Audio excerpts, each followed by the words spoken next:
mo na yan, sige maglibang, huwag ka Everyone, I'm John Alfredo Vilosa. I'm Pierre Española. And we are from BSIT 1C. We are here to discuss something about logic not gates and logic or gates. Logic NOT gate is the most basic of all logical gates and is often referred to as an inverting buffer or simplify an inverter. It is a single input device which has an output label that is normally at logic label 1 and goes low to a logic label 0 when its single input is at logic label 1. In other words, it inverts, complements its input signal. The output from a NOT gate only returns a high, again when its input is at logic label 0, giving us the Boolean expression of E equals Q. Then we can define the operation of a single input digital logic NOT gate as being: if A is not true, then Q is true. Transistor NOT gate. A simple two-input logic NOT gate can be constructed using a RTL resistor-transistor switches as shown below, with the input connected directly to the transistor base. The transistor must be saturated on for an inverted output of at Q. Logic NOT gates are available using digital circuits to produce the desired logical function. The standard NOT gate is given a symbol whose shape is of a triangle pointing to the right with a circle at its end. The circle is known as an inversion bubble and is used in NOT, AND, and NOR symbols their output to represent the logical operation of the NOT function. This bubble denotes a single inversion complementation of the signal and can be present on either or both the output and or the input terminals. Now, this is the logic gate truth table. Logic NOT gates provide a complement of their input signal and are so called because when their input signal is high, their output state will not be high. Likewise, when their input signal is low, their input state will not be low. As they are single input devices, logic NOT gates are not normally classed as decision-making devices or even as a gate, such as the AND or OR gates which have two or more logic inputs commercial. Available NOT gates ICs are available in either 4 or 6 individual gates within single IC package. And now, let's move on to logic OR gate. The output Q of a logic or gate only return low again when all of its inputs are at logic level 0. In other words, for logic or gate, any high input will give a high logic level 1 output. The logic or Boolean expression given for a digital logic or gate is that for logical addition suite is denoted by plus sign, giving us a Boolean expression of A plus B equals Q. Thus, a logic OR gate can be correctly described as an inclusive OR gate because the output is true when both of its input are true. Then we can define the operation of A to input logic OR gate as being: if either A or B is true, then Q is true. And now this is the two-input transistor OR gate. A simple two-kind inclusive OR gate can be constructed using RTL resistor. Transistor switches connected together as shown below with the inputs connected directly to the transistor bases. Either transistor must be saturated on for an output at Q.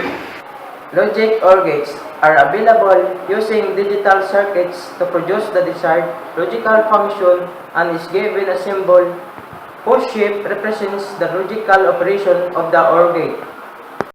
and associativity of Boolean operators. The logical and or operators are left associative.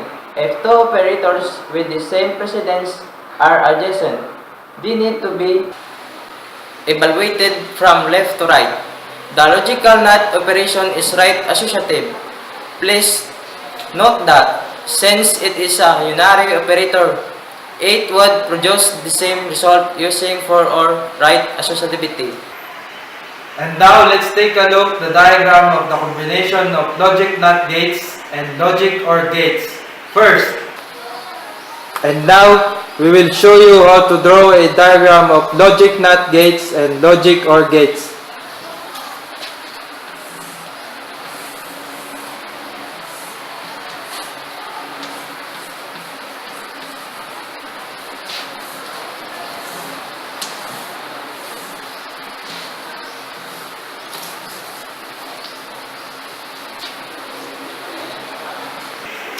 And now, here is the expression of this diagram.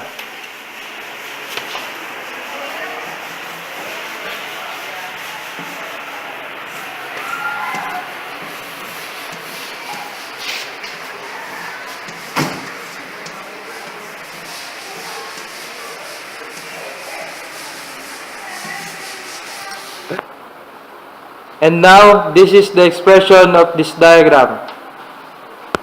And now here is the expression of this diagram.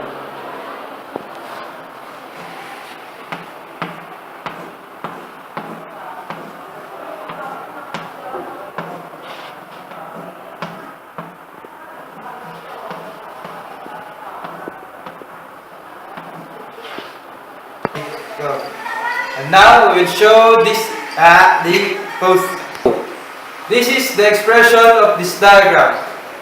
J equals not A or B. Since the input A or B are first to come out, you need to put an open and close parenthesis to identify that they are the priority. And here the second sample. Why not give this one a try yourself?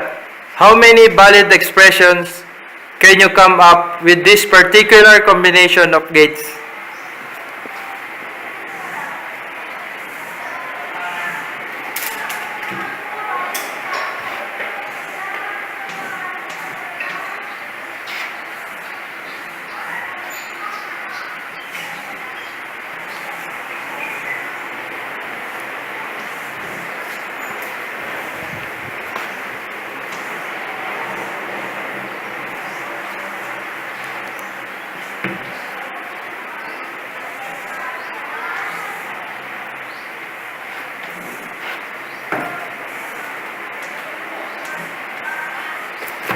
Okay.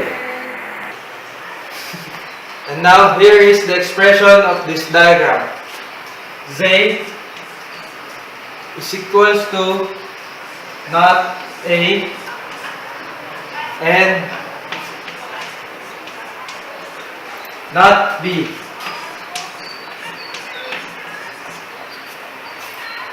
Since both A and not B are first to come out, so they are both priority. And now, here is the expression of this diagram. Z is equals to not A or not B. Since both not A or not B are the first to come out, so they are both priority.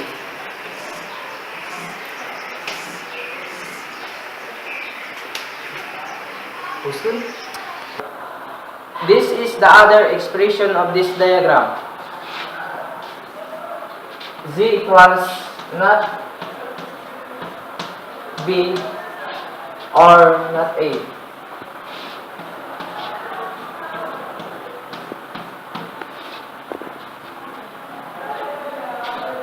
you can see, there is no open and closed parentheses in both input because, as we said earlier, there are both priority and first to come out in the diagram.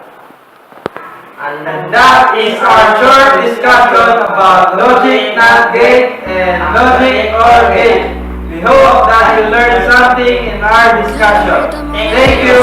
Bye. Huwag kang mapagkahibang, dapat ay tawa lang. Problema sa lalaki, dapat dininda. Hayaan mo silang magabo sa'yo, diba? Sabi ko naman sa'yo, lahat yan nagluloko. Pagkatapos kang pagkinabangan